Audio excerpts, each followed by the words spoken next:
Okay, so hi everyone. My name is Leon. I'm one of the data science students. I'm doing my extra year. So today we're here for the student Q&A. With us I have three colleagues from varying classes of years of data science, and also Erik Strumbel, the program coordinator, and Vesna. They'll be here available for questions of more administrative sort. So maybe just to get the ball rolling, we'll introduce ourselves, and then maybe some of you will start to have some questions. So maybe if you can start us off. Hi, I'm Jean. I'm the first year data science student, and probably I'm the audience for more starting questions, like how it's like to start at the beginning of the program. And what was your undergraduate? My undergraduate was here at Free. Which program? So computer science and informatics. So the general one? The general. Okay, cool. And why did you pick DataScience Masters? Well, for me it was like go on a master's that will give me something, or stop the studies altogether and start working. So I heard that data science gave you like good knowledge and a lot of experience, so I signed up for that. Okay, great, thanks. Hi, I'm Matej. I'm also first year at data science. I'm Jean's colleague. Your undergraduates? So for my undergrad, I did computer science at the University of Strathclyde in Glasgow, actually. And so this is my first year actually studying in Slovenia. Interesting. Yeah. Hi, I'm Walter. Just like Leon, I also haven't finished my thesis yet. I'm in my third year, so you can ask me for questions about how to not finish this program yet. But my undergrad was in Free, VSŠ, which is more of an engineering-oriented program, and didn't give me a great basis for this, but I still managed to get through. So whatever your background is, if you will apply yourself, I'm sure you can get to the third year at least. Yeah. So usually we try to include at least one student that didn't graduate their undergraduate here at Free. In this case, that's me, because I completed my bachelor's in mechanical engineering. It's a kind of adjacent, but we also had like students from chemistry or biochem that also did very well in this program. So it's if you're motivated, it's definitely not like an insurmountable obstacle. We also try to include one woman at least, because about 1/5 of them, or 1/10. It's a bit skewed because they're all busy. Yes, they're all very busy with successful jobs, so we couldn't get them to attend. Any questions, maybe? Not yet. Okay. Maybe we need to talk somewhere to get them going. What was the biggest surprise for you, Jean? The biggest surprise was the first lecture on the first day, because the last time I had math was in the first year of my undergrad, and not much after that. And when I came there was a lot of math, and it was all in English. So at that lecture I was like, maybe this is not for me. But then I talked with everybody, and everybody was like that, and I passed that course already, so it's fine. So if you come to this program and think that this maybe isn't for me, stick around for one semester at least. It's not that bad. It's not that bad. Yeah. It can be intimidating, but yeah, you need to stick to it, and don't get too intimidated by older students, because I think in our generation that happened kind of a lot, right? When we were like really scared of some courses, and like 3 people only took the exam on the first try. Oh, that's true, yeah. But But usually it's because you're so overworked from like all the, like the exam starts so soon after your final submissions. Yeah, that's true. Yeah. So that's maybe like there's a lot of coursework here, which I think is like really good, because it gives you practical experience. It gives you experience with writing reports, which I think are really good skills, like even if you want to stay in academia or go to industry And yeah, I think that's one really nice part of the program, alongside all the more theoretical knowledge. At this point, I kind of every year I say next year is like going to be the restructuring, and I'm always wrong. Can you? Next year, but not your year, but next year. So if they, So there is not restructuring. I mean, okay, when we say restructuring, there is always minor restructuring, and even the restructuring is not going to be that major, but 26, 27 is going to introduce 2 new compulsory courses, and yeah, that's pretty much going to be it, and there's not going to be a module anymore. So, but don't worry, even if you enroll this year, you can stick around usually for 3 years and attend those new courses as well. We're going from, I would say, a good curriculum to an even better curriculum. But into 26, 27, 2 new courses are going to be introduced. okay, so for them, not yet. No, but if you If you take your third year, you can take more or if you courses. take the first year twice. Yeah, that's also, An option. it can happen. It's not impossible. Can happen. Great, thanks. You started talking about the projects. Maybe tell a bit more like which subject the assignment. Okay, so the question is about projects. Yeah. How Um, many of them are there? Like much? Is each class have one? Or? Yeah, so broadly speaking, the workflow is structured in a way that you're handing in reports on like a 2 or 3 week basis, and like these are like standalone assignments. But then we have also the project competition, which is its own course, which features a semester-long project, which features collaboration with industry. We have our data science sponsors up on the wall, and presumably you would get a problem from industry, something that one of these companies is actually tackling at the moment, and they would give you their data, and you would kind of try to tackle the problem head on in teams. And this is like a course, and it's mandatory for data science students, and it lasts the whole semester. So maybe this is a really good segue into, like Walter, for example, you're about to submit a paper to NeoRIPS, which is basically derived from your year 1 project. Can you talk about that? Yeah, I mean, I think the project is one of the best aspects of this course.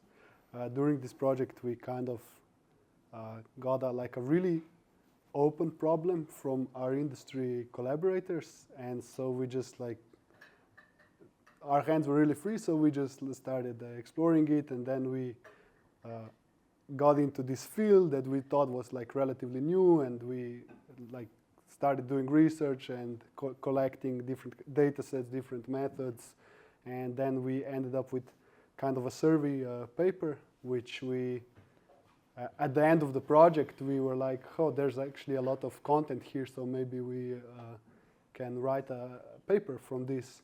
So we did it. We submitted it actually last year.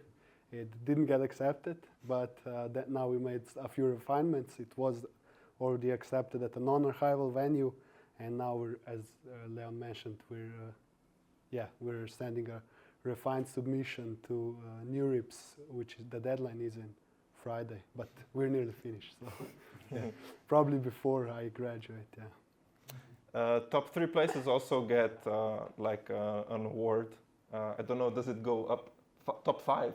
Oh, okay. So the prize pool is growing, I suppose. Every year it's bigger. Every year it's bigger. Okay. And you two are probably in the midst of your project just now, right? Yeah. So maybe you can start.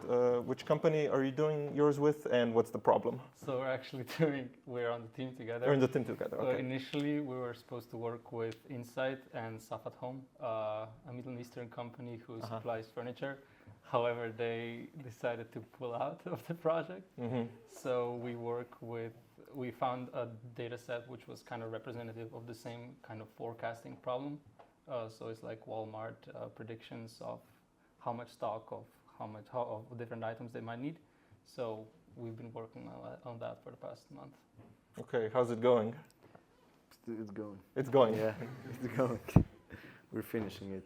The deadline is by the end of May. Like 2 weeks from now, right? Yeah. Yeah. Like the hiccup with the with the Insights company was a bit of a Yeah, it wasn't their problem. fault It was a though, problem because the- now we the- have to yeah. rush. The But client, yeah. It's true. It's true. yeah, Um, it's a prime experience from the industry. Yeah, you see, you get real world experience. So maybe just as an interesting fact, I'm actually on the other side this year because I'm working at Medius now, and I'm actually like one of the advisors for the project competition. So like I'm on the other side now. And It's- how is it? Uh, Are the students working hard? well, I try to have weekly stand-ups, so Okay, it's that's much harder to lie whether you did any work Okay. if you have to report every week instead of every 2 weeks. That's true. But you were a student, you were complaining that you got to report every week. no, I don't think I was required to. I don't know. Maybe I have more of a stick than a carrot approach to being a mentor. Yeah, thanks. You said you work, but is it manageable to work all 3 years? All 3 years. Yeah, and study at the same time. Some Okay. people do it, right? So, did any of you guys Yeah. work? I have a job, but it's Part-time job. right? part-time job, yeah. But it's like I am very free. I can work remote, and if some weeks I can't work, I just tell them I have a lot of work for my studies, and they're like, okay, it's fine. And then some weeks when I'm a little bit more free from the studies, I can focus a little bit more on the job. It's manageable, but I mean, when there's a lot of work for the different courses, you almost don't have any time. But normally it goes. Yeah. Maybe I can shed some light because I see everyone, even the ones that don't make it. It's not impossible, but like with a full-time job, I don't see how anyone can finish this in time or even in 3 or 4 years. And I think you're also doing yourself a disservice. Like if you want to study here, do it at least like most of the time, because it's both your job and your studies are going to suffer. You're not going to get as much out of the program. But most people that work part-time with a flexible job then take 3 years to finish. I'm not aware of any student that finished in 2 years with a job. Yeah, but still, maybe these two guys, he's going to be perfect. Go. How's it going? It's going good. Yeah. But you have to be extremely flexible job. Yeah. It's I also think it depends a little bit on your background. Like if you have strong programming and mathematics background, the workload won't be as intense for you personally as for someone else. For me personally, I knew that the workload is going to be a little bit harder than like for people that came from maybe mathematics or programming backgrounds. So I intentionally avoided working through year 1. And then for year 2, I actually got a job here doing research at the faculty at like an approximately part-time capacity. So yeah. Year 2 is much easier. I mean, relatively easy. Which is mostly due to the fact that the second semester is intended for you to be doing your master's degree, thesis. But yeah, so maybe already going in the wrong direction, but a common strategy is to leave some classes for year 2, because you will, as a matter of fact, you will have more time. And if you can reduce your workload in year 1, which is probably the hardest. the second semester. Yeah. Second semester of the first year is probably the hardest in terms of workload. If you feel like you need to maybe shuffle your workload around a little bit, that's like a common strategy. And I mean, why not? How common is it this year? Do you know? I think it's quite uncommon. It's not actually. that Quite common. okay. So I think it was kind of like a herd mentality though, because at the start of the second semester, we all knew some people from the second Okay, year yeah. who recommended to do that. yeah. And then somebody said, I don't think I'm going to do it. So everybody kind of decided collectively not to put any subjects into second Well, year. that's if We you. said we're gonna try, and then if it gets too much, we'll yeah, just yeah. drop That's one subject, that's actually. and we what I never did. got to That's the what I did, drop yeah. part. And That's Now we're good, just yeah. doing That's it. really good, yeah. Yeah. How would you describe the subjects and their what do they teach each subject? So the question is, can we describe each subject? Yeah, it's a bit. Like maybe the data science. Yeah, maybe the core courses for data science. So semester 1, you start off with principles of uncertainty and introduction to data science. In my opinion, maybe I shouldn't do all the talking. Walter can, yeah. Just what are the two sides in this subject? So we can read what this is all about. I've read the brochure and all of that, but it's really. I would like to hear from you. What did you see on that course? Which one specifically? Maybe for all the courses. Okay, yeah, let's just go over them. Yes, Okay, so the just- compulsory data science courses. Yes. Yes. We have principles of uncertainty. You guys are fresh, you can tell them about principles of uncertainty. Yeah, that's the course I said earlier that in the first lecture I was like, what's going on? It's a good course. It's a very good course. It's a hard course, especially if you don't have a lot of background in mathematics, because it's very theoretical, especially at the beginning. Then it eases off a little bit. But it's a hard course, but it gives you a lot of knowledge for all the later courses, because now you understand the basics of everything and what's going behind. I would say if you want to like be a bit more serious about doing statistics or machine learning, which is like the workload of every data scientist, you need to go through this course, Yeah. like or something equivalent to that. Okay, next we have Introduction to Data Science, which is a course. Basically for me, this is more like a refresher course on like the undergraduates for computer science. So like for me, coming from a different background, it was like new stuff, but for most of these guys, it was just a refresher course. So nothing special. You kind of touch on like start touching on machine learning and stuff. Mm-hmm. But yeah, it's also a very good course. What's next? Compulsory Mathematics 2.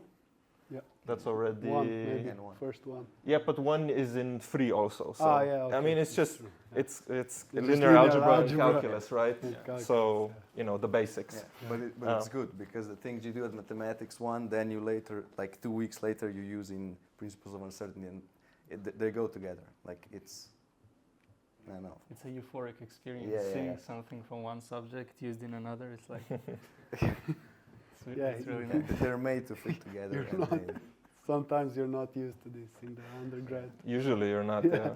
Usually you learn math and you're like, why is this good? But yeah, here you actually get that this stuff is useful. Mathematics 2 is actually, is it still structured in 4? Yeah. So it's basically 4 courses in one. Don't worry. But let's say they're- crash courses. yeah, 4 crash courses into one. You have 4 experts from different fields of mathematics, each teaching their own respective field. We have optimization, Optimization.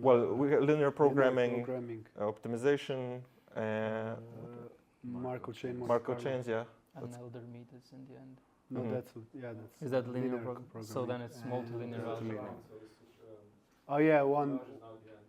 Anyways, it's just a lot of a lot math that no one else at Free gets to know. Yeah, but it's like all relevant to machine learning. Oh yeah, yeah, it's relevant. And then Like you learn how different optimizers work, which are like the basic. which is one usually of the stuff that you basic- would just import and run. Yeah, you but- would just be this is just what I import from PyTorch. Now you actually know how it works and why some implementations. Don't we are also wrong. implement them from scratch? Yeah. Yeah, okay, great. uh, So then you yeah, really know how it works. Yeah. Machine learning for data science 1.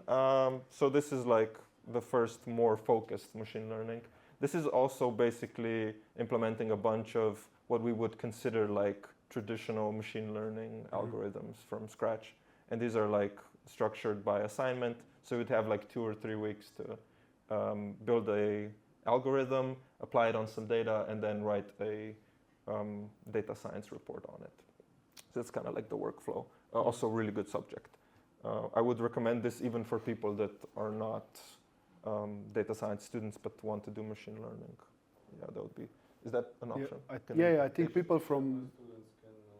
Okay, so not everyone. For 1 more year. Okay. I think we had some people from maths, that do the interdisciplinary maths and computer science joining us.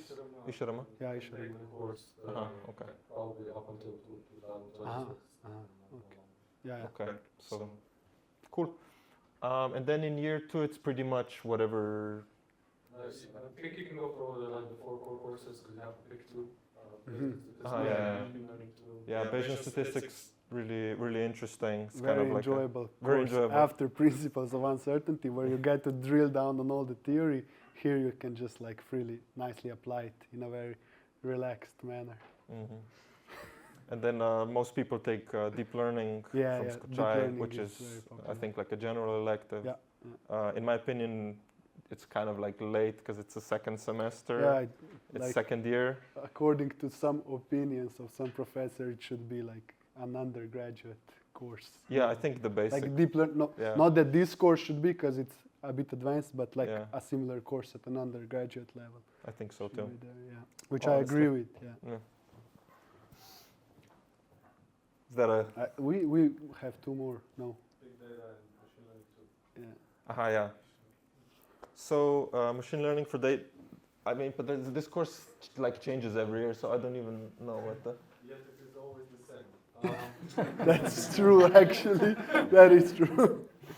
No, it's more of actually those guys asked me the same question. So it's more of like gives you a lot of freedom in what to work on. You have to produce one lecture for other students on advanced machine learning topic, and you need to either implement, reproduce research-related, important-related work and submit it to a reproducible journal, or you can work on your own research. And next year also you can work on an industry project like advanced machine learning application.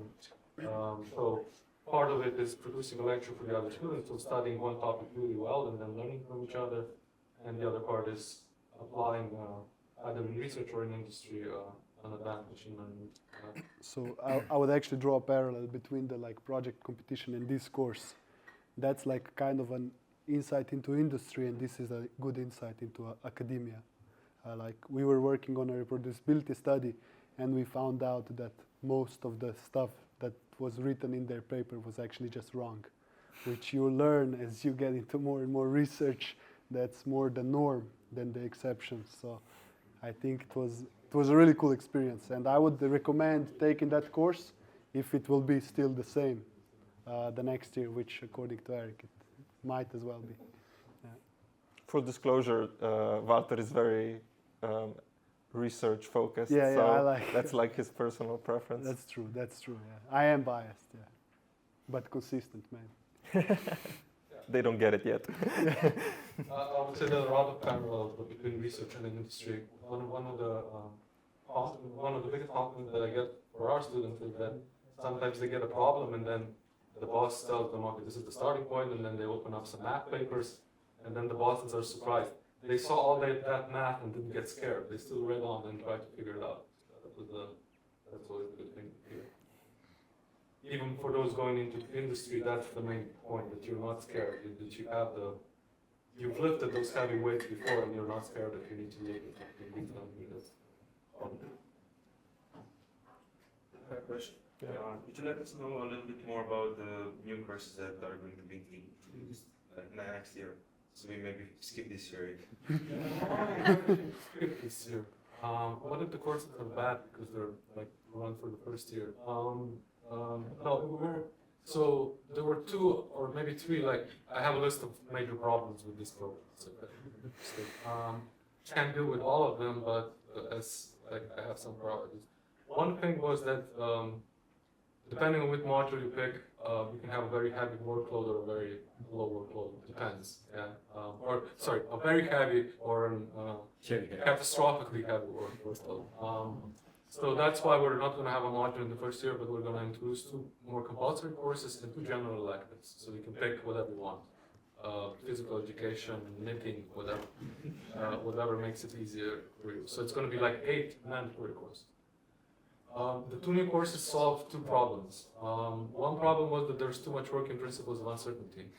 And students saw there's still going to be a lot of work, but there's also a lot of content we want to share, but we can't because we have only one course. So it's going to be split into 2 courses, a probability heavy course and a statistics heavy course.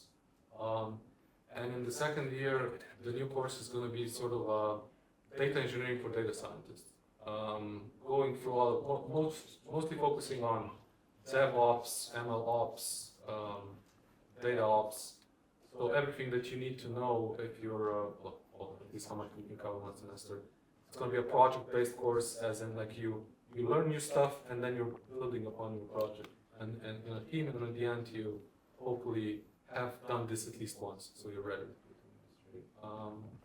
So that's solving the problem that I think that, because most of our students still go to industry, they're kind of better off equipped with that knowledge, and also feedback from industry is that that's something that you should know. Yeah, so it's going to be those 2 new courses and no module, but you're still going to be able to select most of the courses in the, like all of them that you could have selected with the module you're going to have as the general elective. And the Bayesian statistics and the advanced economic are going to be mandatory. Okay, question most people are over. Okay. Since you come from Mhm. where do you feel like there's the bigger gap? Math. Yeah. You'll have to study on your own. Like, I mean, at least, okay, I did, because I just had 1 math course, if I remember correctly, and yeah, afterwards, like the principles was what made it difficult for me. Like math 1, that's okay, because that's like people, it's intended for people that also finished VSŠ, so yeah. But it's good that you have to study on your own, because you'll fill in the gaps that you should have filled in if you wanted to be like a good data scientist anyway. So yeah, it's completely doable. I think there were like 4 people from VSŠ. Really? So like me and 3 others. So, and we all finished. Are finishing. So. Yeah. Yeah. How's the process to get enrolled? Is that hard? Sorry, I didn't understand the question. There's a test. Did you Preparing for exams? entrance exam? Did you have? Were there enough of you that were looking at, or It varies year to year. Some information. I did an exception from the years where we actually had pre-enrollment. That's no longer. Yeah. You didn't. He doesn't know what it meant. He had a very difficult interview. So yeah, for the last 3 years, I think there's been a limit. So we can only take 18 Slovenian students and 8 non-Slovenian. So for the last 2 years, there's been a cutoff. The entrance exam is the same for both. There's an additional part for issue, but it's the same for computer science and data science. 8 questions, each 1 point, multiple choice answers. A good score, I would say, is 5. Like 4 is an average, I think. To get into this program, but really, like asterisks, it really varies from year to year. But I would, like, if I had to guess, I would say 8.5 GPA and 4 points on the entrance exam, maybe 3. Like you're really on the edge. Like, but I would say if you want to be sure, 8.5, 4 points. Yeah, but it's not hard. It's not that hard. Yeah, and maybe you can bribe Eric with a nice R script. But was your question focused on how to prepare for the exams? No, just okay. Well, that can be my question. There's a bunch of past exams, and it's mostly the same type of. I would say that most students do not prepare for the exam. That's my experience. Are you supposed to prepare for this? Yeah. Depends on how much you want to enroll, right? The problem is that there are so many spots for computer science that really, unless you have a GPA of 6, and even then it's like, it's very unlikely that you will not be accepted if you don't. Right? But for data science, yeah, you should. I mean, you will definitely have an advantage if you prepare. But it's 80% programming and maybe a bit of algorithms in that, but programming and math. And you have the books that you need to read. Books. So your advice is to go through that. Yeah, the resources on the, I don't know, some presentation and just go through that and it's fine. Did you guys prepare? Yeah. Good. But it was, That's why they're here. yeah. Sorry, we had a question here. So usually, so there's 8 spots for, let's say, foreign students. Yeah, so that's I think what non-EU, non-foreign. Usually, how many? It's less competitive, ironically, for the 8 spots. Really? Yeah. But this year, like 30 foreign students. Only 30 only from Uganda. Not. Sorry, we're asking about the 8 spots for non. Yeah. There were 30, but what, like 20 of them were Pakistani that never came. Just like the flood. That's like literally the case. There are people from Pakistan and India that apply and never, like, they don't even take the entrance exam. They cannot be accepted because if you're from abroad, I'm not racist. That's if you're from abroad, like if you're from Serbia, you need to take the entrance exam and Bulgaria class to take it. So some they just apply and then they're not accepted because they didn't take that exam. Yeah, but Yeah, but we're here. I mean, we study here and we're around 30. Our best foreign, quote-unquote, foreign students are students that have already enrolled in the first level undergraduate and then applied for masters. Those are our best students, but usually we get 5 to 6 of them every year at most. I think it's much less competitive for these 8 foreign students. Up to now, that was the case. Every year, maybe we had 1 person that comes here from somewhere, or 2 people that come from. Can I ask you, how much is one score if it is really low grade, like 6.7, undergraduate, how much you need to score for? Yeah, I would say at least a 6. At least a 6. Probably, yeah. Maybe if you're extremely lucky. There are some years, maybe this year, because everybody hears it's going to be even better next year, nobody will enroll. So my advice is always, like, if you're interested in going, so my question is, what is your second choice? Like, if data science is not your first choice, then don't enroll in data science. It should never be your, I don't know if you will agree with me or not, but it's not a program where you don't want to be non-enthusiastic from the start. So if it's not your first choice, go somewhere else.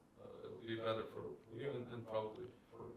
I mean, if I can interject, I actually think motivation has been like the primary predicting factor for being successful. Predicts more than grades of how successful you're going to be in the program. Yeah, I think so. At least based on my observations. I agree. So if your second choice is computer science, just take the exam. It's going to be the same exam anyway. I'm finishing here the same deal. I'm also, I think that I have really low grades, but it's an interesting topic to study. But yeah, I have this kind of problem here with enrolling, as it is limited space for. It's far from impossible. Like, it's not impossible, but it will require a lot of preparation. But you need to score high, but it's not going to be effort wasted. Like, everything you learn to pass the exam with a high grade, you're going to benefit from. Even if you're not accepted, it's going to help you with everything. It's not that hard. I studied for, I think, 40 to 50 hours for the entire exam, and I scored probably around 6. We didn't get the results, but and the data science problems are also weighted differently. No, So that's a myth. that's a myth. Well, technically, I don't know. that's what we tell them. No. They're weighed differently because we say that it's 80% programming and math. That's because 6 problems, give or take, are from programming app, and 2 of them are from other areas. So it is weighted. It's weighted based on It's importance. not weighted, it's the same, but yeah, it's not. Like, that's the easy part. The entrance exam, it's really not. It's a bunch of Java, like inheritance programming and stuff like that. Sorry, exam, do you have to give a description how you find out the solution, or it's just you can build this? Yeah, but surprisingly, some people score worse than random guessing still. Until Oh my. Yeah. Which modules did you choose and why and what they gave you? Yes. Okay. So we each have to answer individually. I took the.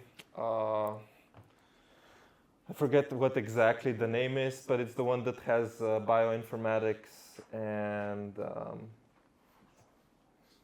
I actually forgot. You have also introduction to network analysis. Those are like the two. Oh yeah, machine learning, which is kind of redundant if you're already doing machine learning for data science 1, which is mandatory anyway.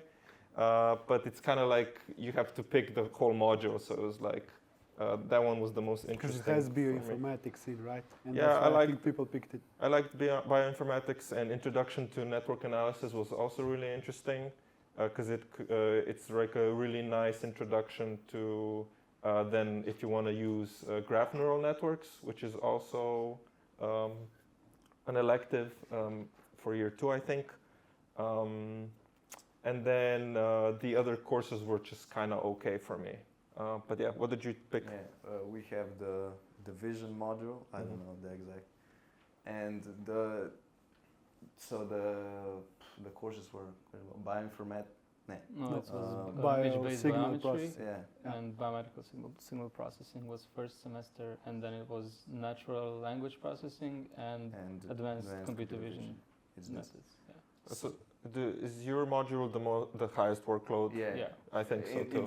In the second semester, the computer vision and the machine learning for data science have reports every 2 weeks, but the weeks interchange, so you have to. Every week. It's every week, and the workload is pretty high, but It's worth it, yeah. I would say. I also But it's took. very I also the took vision that one. especially, it's probably the best course from the whole module. Mm. The other courses are okay, like the undergrad courses, somewhere around those lines. Would you pick the same module again? Yeah, probably. So me personally, if I could, I would pick bioinformatics and introduction to network analysis, and then I would take the 2 computer vision. Yeah, that's what I would do as well. If we could do that. If it would be possible. Yeah, if you could pick and choose, that's what I would do. Like, yeah, in 2 years that's going to be fun. Yeah, yeah. that's the problem So with modules. just wait 2 years, bro. No, but the like, I think people were generally satisfied with both models, right? Yeah. With the machine learning one and with the like signal processing one, let's say also. I mean, overall, there's like one course that bothers everyone. Yeah, the other but, one. yeah. Like, that's going to change as well, hopefully in 2027, 28. We're going to have very long taking a while.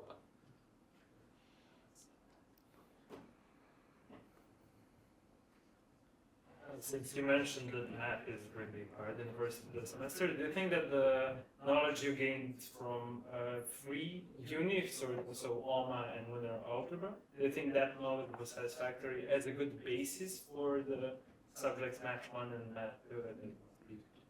So this is a question for you guys because you come from Yeah. free. Not for me. I would say I yes come because for it's more free. than what I had, but they should answer it because they know. I came from free university studies, but I also had an additional gap year in between, and I forgot most of the stuff. So I don't know. I don't know how much you still retained it up till now, and how much you use it, because I used zero math in my undergraduate, so it wasn't like a bunch of help, but it did help.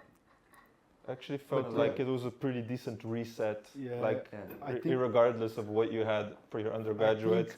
I think OMA and linear algebra handle like half of Math 1. Yeah, it's right? Math 1. Or more. You know more most than of Math 1, but It's for principles of uncertainty, it's such heavy theoretical that you're It's like lost. math But- one is a refresher, but principles of uncertainty doesn't matter what Yeah.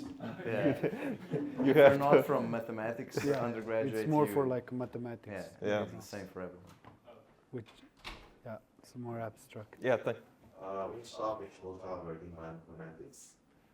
So basically, it's you're dealing with how genetics genes are processed numerically. That's kind of like it was really interesting for me because basically what we did is the entire semester we kind of built on processing the COVID genome. It's kind of like you get some basic stuff, and then they gradually introduce more and more complex stuff, and you're just learning a lot of. Because like people that work in biochemistry, they don't really have like this knowledge for numerical processing. So usually they need someone from our background to come in and kind of help them with the data. So I think it's like it's a good approach to kind of get your foot in the door if maybe you want to go like work, or at least have the option to work for some pharmaceutical industry or something. I liked the course. It was interesting, and I'm not using the stuff now, but like some of these algorithms, I mean, sometimes you see certain parallels between the way genes are processed and maybe some other things are processed, because it's like it's just strings, right? So if you can do some sort of pattern matching, you can generalize that across domains, which I think kind of lies at the heart of data science.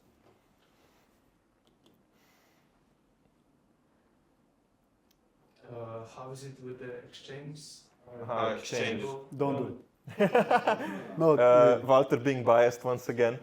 I mean, We all have our own takes on, and we'll leave Eric for the last. Yeah. So Walter says no, I wouldn't. With You the wouldn't? experience so far, I wouldn't go, no. and you? Yeah, me too.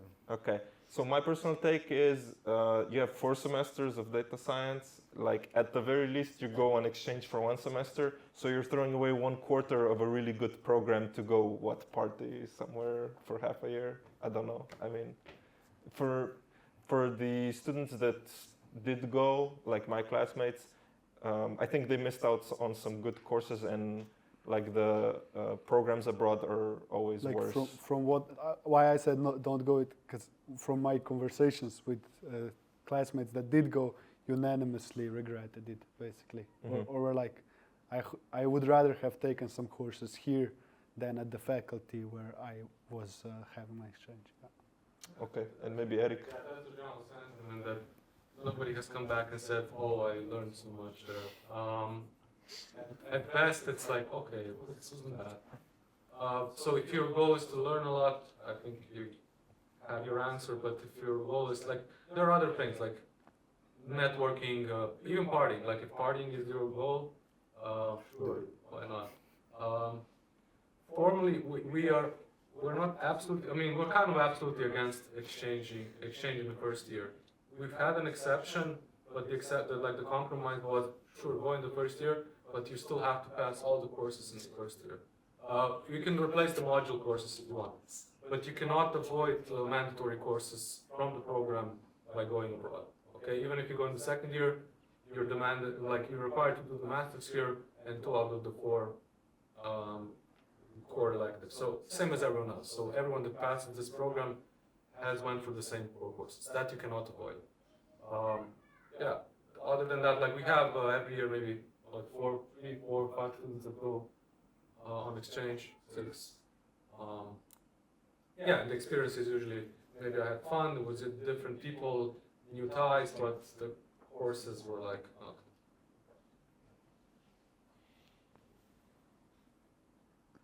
Which are the topics for a serious Erasmus exchange? Topics for serious Erasmus exchange. Can you clarify?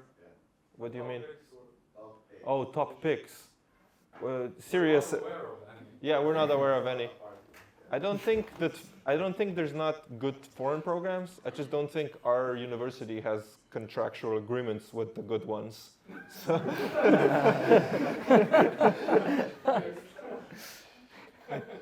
I mean, I have a colleague there may be that some that collaborate have with some labs here.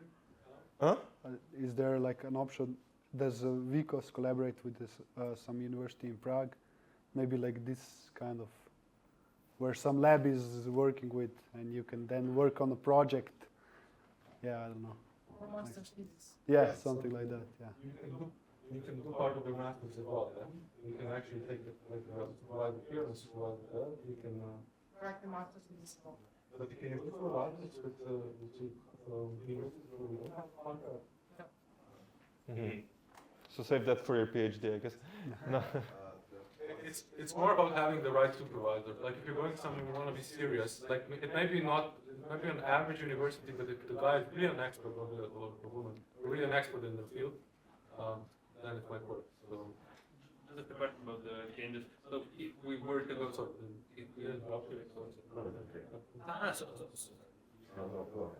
okay, if we were to go to an exchange, you would recommend only the first semester of the second year, or the second. or the second whole. Yeah. Okay. You can still do your masters as well, and they can recognize courses from the first semester. I would recommend the second semester because Bayesian statistics, well, it's kind of Bayesian statistics and deep learning are probably the two most.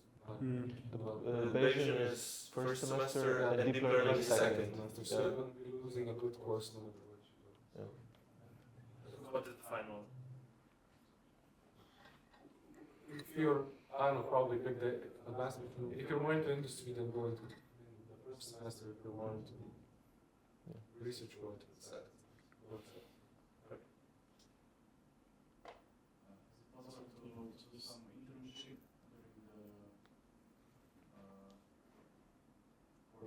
during the course. Internships? Yes. Yeah, so I have a colleague doing that right now, but he's in his third year, right? Not during the studies, after. Aha, okay. We have examples of students who are starting working with. What exactly do you mean by internship? Because, I mean, an internship is just you working for a company, right? Yeah. And I mean, you're free to do that at any time, right? Yeah. Not getting paid. That's Yeah. the definition of it. Yeah, so you can work for free, no problem, even abroad. I mean, internships are usually in the summer, right? Like, Summer in your third year or after you graduate, the first week, your year, or after you graduate. Like when you finish, you can go and you will still get a scholarship for us. So after you finish your master's, or you have to. It can be in your like added year, so in third year when we don't have courses, or you can go after you have your final presentation of the thesis and then you go. You have 1 year to do that. When did you get that? You have to apply before you go.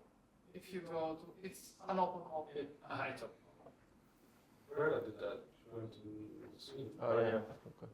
Company's not bankrupt.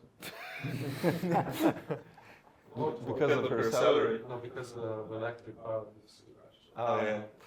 Okay. What was your recommendation is that you recommend to do something during the third year or the second year, or maybe one way to finish everything? So me personally, I worked part-time through year 2, but that's because I ran out of money. So But work in the field, not bartending per se. no, I was a researcher here. Yeah. So it was a good, great experience because I got to like experience research. Because I was like considering doing a PhD, and it kind of helped me make the choice. I mean, that's a good thing. A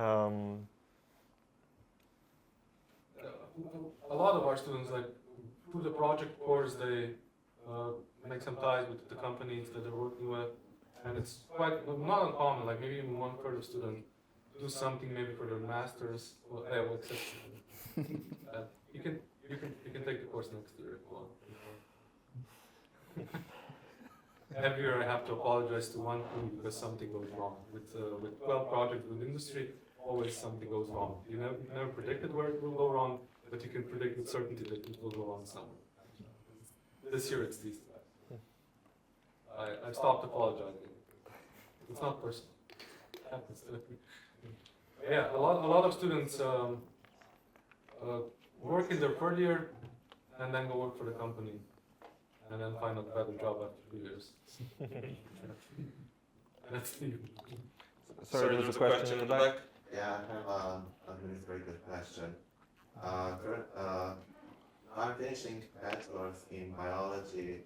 Is biology one of the related fields, or is it not? We have biology students enrolled. That's for me always the most difficult question because I'm not the, let's say, official source for this information. But nobody wants to be the official source for this information. If you ask the student affairs office, they will just send you the list from the website. Nobody wants to give you an unofficial answer.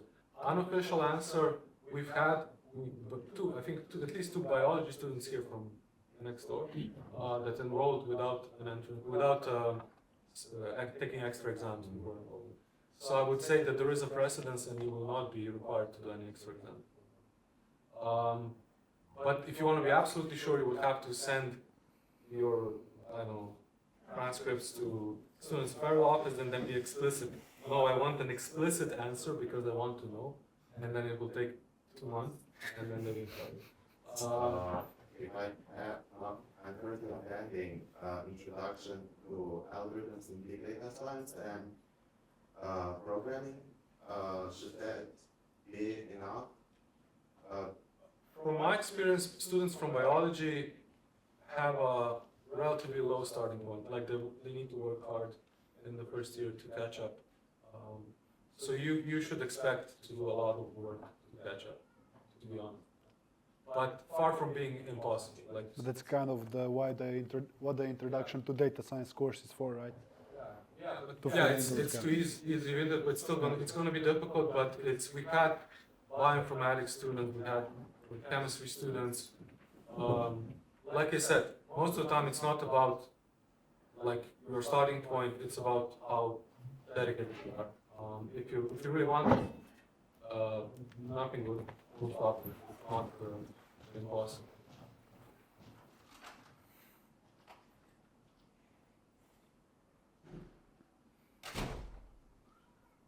Okay, I suggest we kind of conclude the recorded part of the Q&A, and maybe we can go offline, and maybe you guys can ask us some questions individually, so Eric cannot hear our answers.